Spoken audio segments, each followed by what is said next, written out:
রাজধানীর আসাদ গেটে ফিলিং স্টেশনের পাশে গাছের ছায়ায় বসে গল্প করছেন তারা সবাই পেশায় গাড়ি চালক। জ্বালানি তেলের জন্য দীর্ঘ অপেক্ষার সূত্র ধরেই হয় তাদের পরিচয়। রাজধানীর অন্যতম বড় এই ফিলিং স্টেশন বৃহস্পতিবার বন্ধ থাকায় বিপাকে পড়েছেন অনেকে। কেউ এসেছেন বুধবার সন্ধ্যায়, কেউ রাতে, আবার কেউ সূর্যোদয়ের আগে। পাম্প বন্ধ থাকায় দীর্ঘ অপেক্ষার পরও জ্বালানি পাওয়া নিয়ে শঙ্কা সবার মনে। এক একজন এক এক কথা বলে একজন বলল যে 5টা থেকে 6টার মধ্যে দিব, আর একজন বলল যে তেল আসলে তারপরে দেওয়া হবে। অ্যাকুরেট কোনো কথা বলতেছে না যে কখন আসবে না আসবে, এটা কোনো কথা বলিনি। গতকাল সন্ধ্যা 6টা বাজে সিরিয়াল দিছি, সিরিয়াল দিয়ে এ যাবো তো এখানে এই পর্যন্ত আসছি, কিন্তু এখনো তেল পাচ্ছি না।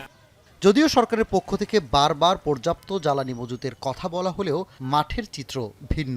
গড়ে মোটরসাইকেল সর্বোচ্চ 500 ও যানবাহনে দেয়া হচ্ছে 3 থেকে 3,500 টাকার জ্বালানি। তাই তো দীর্ঘক্ষণ অপেক্ষার পরও চাহিদা মতো তেল না পাওয়ায় কণ্ঠে ক্ষোভ চালকদের। সরকার বলতেছে তেলের কোনো ঘাটতি নাই, কিন্তু আমরা পাম্পে ঘুরতে ঘুরতে এই যে বৃষ্টিতে ভিজে, রেইনকোট পরে বৃষ্টিতে ভিজে আমি দাঁড়াই আছি। তেল দিচ্ছেই তো আপনার লিমিট অনুপাতে, কোনো পাম্পে দিচ্ছে 300, কোনো পাম্পে 500, কোনো পাম্পে 1000।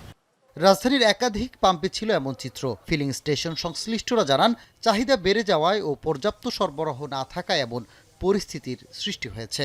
এছাড়া রাজধানীর ছোট ছোট ফিলিং স্টেশন বন্ধ থাকায় বড় পাম্পে ভিড় বাড়ছে।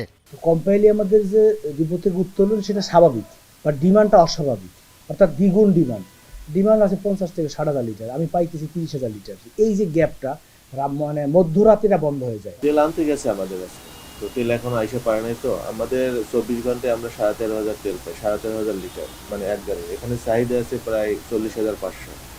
এদিকে সচিবালয় ব্রিফিংয়ে বিদ্যুৎ ও জ্বালানি মন্ত্রণালয়ের যুগ্ম সচিব বলেন, যুদ্ধ শেষ হলো এর দীর্ঘমেয়াদী প্রভাব থেকে যাবে। পরিস্থিতি বিবেচনায় কমপক্ষে 3 মাসের জ্বালানি মজুতের বিষয়ে কাজ করছে সরকার।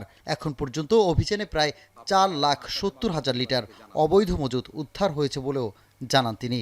গতকালকে আমার দুটো জাহাজের থেকে খালাস হয়েছে 54,000 মেট্রিক টন, সেটা হয়ে এটা দাঁড়িয়েছে। ফলে এটা কিন্তু রেগুলার ইন্টারভেলেই আমার হচ্ছে, হ্যাঁ, আমার জাহাজগুলো নিয়মিত আসছে এবং সেটা খালাস হয়ে প্রতিদিনেরটা আমার যুক্ত হচ্ছে। সেজন্যই আমি আপনাদেরকে বলেছি যে আমাদের আসলে এই মুহূর্তে কোনো সংকট নেই। অকটেন এবং পেট্রোলের ক্ষেত্রে আমি আপনাদেরকে ক্যাটাগরিক্যালি বলছি, আগামী 2 মাসেও কোনো সংকট নেই, আমাদের অ্যাভেলেবেল আছে।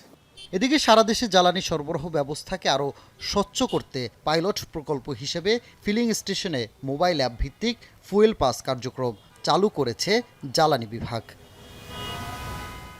সানিম মৃধা, এখন, ঢাকা।